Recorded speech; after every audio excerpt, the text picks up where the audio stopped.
हरिओम। पहले अध्याय का 41वें श्लोक में अर्जुन कहते हैं, अधर्माभिभवात् कृष्ण प्रदुष्यन्ते कुल स्त्रियः स्त्रीषु दुष्टाशु वार्ष्णेय जायते वर्णशंकर। अर्थात हे कृष्ण, पाप के अधिक बढ़ जाने से कुल की स्त्रियां अत्यंत दूषित हो जाती हैं, और हे वार्ष्णेय, स्त्रियों के दूषित हो जाने पर वर्णशंकर उत्पन्न होता है। यहाँ कुल धर्म के नाश हो जाने पर जब कुल के स्त्री पुरुष उच्छृंखल हो जाते हैं, तब उनकी प्राय सभी क्रियाएं अधर्म युक्त होने लगती हैं। इससे पाप बहुत अधिक बढ़कर सारे समाज में फैल जाता है, और समाज के स्त्री पुरुषों की दृष्टि में किसी भी मर्यादा का कुछ भी मूल्य नहीं रह जाता, और उनका पालन करना तो दूर रहा, वे उनको जानने की भी कोशिश नहीं करते, और कोई बतलाता भी है तो उसका मजाक उड़ाते हैं और उससे द्वेष करते हैं। ऐसी अवस्था में पवित्र सती धर्म का, जो समाज धर्म की रक्षा का आधार है, उसका अभाव हो जाता है। सतीत्व का महत्व खोकर पवित्र कुल की स्त्रियां घृणित व्यभिचार दोष से दूषित हो जाती हैं। उनका विभिन्न वर्णों के परपुरुषों के साथ संयोग होता है। माता और पिता के भिन्न भिन्न वर्णों के होने से जो संतान उत्पन्न होती है वह वर्णशंकर होती है। इस प्रकार सहज ही कुल की परंपरागत पवित्रता नष्ट हो जाती है। यहाँ 42वें श्लोक में कहते हैं, शंकरो नरकाएव कुलघ्नानां कुलस्य च पतन्ति पितरो ह्योषां लुप्तपिंडोदक क्रियाः। वर्णशंकर संतान के उत्पन्न होने से क्या क्या हानियां होती हैं, अब अर्जुन वह बतलाते हुए कहते हैं, वर्णशंकर कुलघातियों को और कुल को नरक में ले जाने के लिए होता है। लुप्त हुई पिंड और जल की क्रिया वाले अर्थात श्राद्ध और तर्पण से वंचित इनके पितर लोग भी अधोगति को प्राप्त होते हैं। कुलघाती उनको कहते हैं जो युद्धादि में अपने कुल का संहार करते हैं, और संकर नाम का दोष, यानी जब दो विरोधी तत्व मिलते हैं तो उसमें संकर नाम का दोष उत्पन्न होता है। ऐसे वर्णशंकर संतान सभी कुल को ही नरक में ले जाने वाली होती हैं। अर्जुन श्री कृष्ण को कहते हैं कि हम इस महाविनाश को आमंत्रित कर रहे हैं। अर्जुन अपने आने वाली पीढ़ियों के बारे में सोच रहे हैं और कहते हैं, लुप्त पिंडोदक क्रिया अर्थात श्राद्ध में जो पिंडदान किया जाता है और पितरों के निमित्त ब्राह्मण भोजन आदि कराया जाता है, उसे पिंड क्रिया कहते हैं। और तर्पण यानी कि जो जलांजलि दी जाती है उसे उदक क्रिया कहते हैं। दोनों को पिंडोदक क्रिया कहा जाता है। तो जो धर्म को मानने जानने वाले होते हैं वे लोग श्राद्ध तर्पण आदि करते हैं, लेकिन जिस कुल के धर्म नष्ट हो गए हैं, कुल की स्त्रियां व्यभिचारी हो गई हों और उनका अन्य वर्णों के परपुरुषों के साथ संयोग होता हो, कहने का मतलब है कि माता और पिता के भिन्न भिन्न वर्णों के होने से जो संतान पैदा होती है वह वर्णशंकर होती है।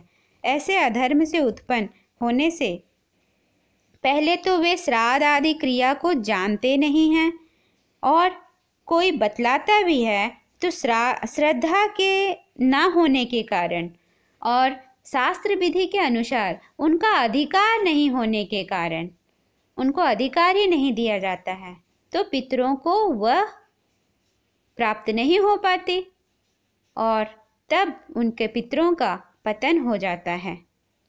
परंपरा कुछ ऐसे चलती आ रही है कि मरने के बाद जो श्राद्ध की क्रिया होती है उससे आत्मा को कहते हैं तृप्ति मिलती है।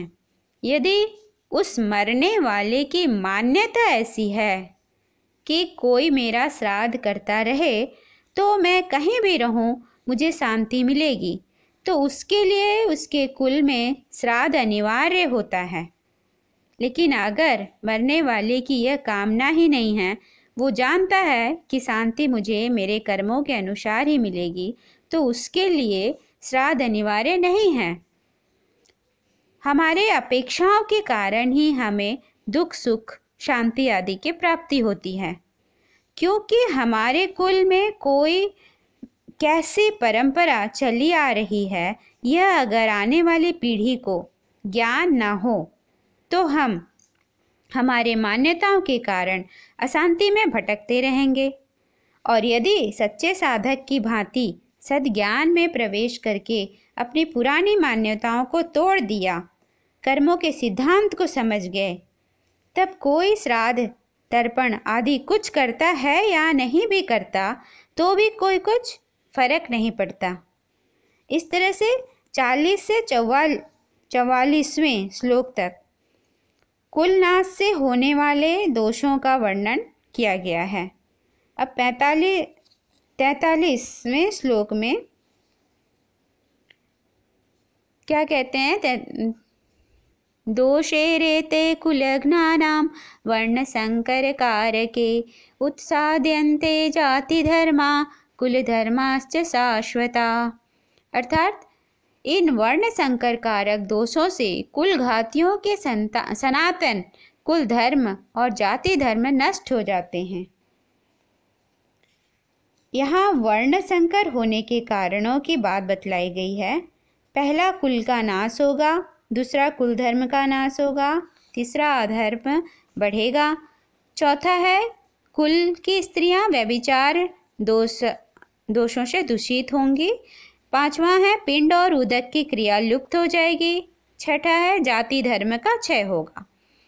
कुल की श्रेष्ठ मर्यादाओं को जानने और चलाने वाले बड़े बूढ़ों लोगों का अभाव होने से जब कुल धर्म नष्ट हो जाते हैं, तब जाति धर्म भी नष्ट हो जाता है। क्योंकि वर्ण संकरता के कारण संतान में वर्ण धर्म नहीं रह जाते। इसी प्रकार वर्ण संकर कारक दोषों से इन धर्मों का नाश होता है।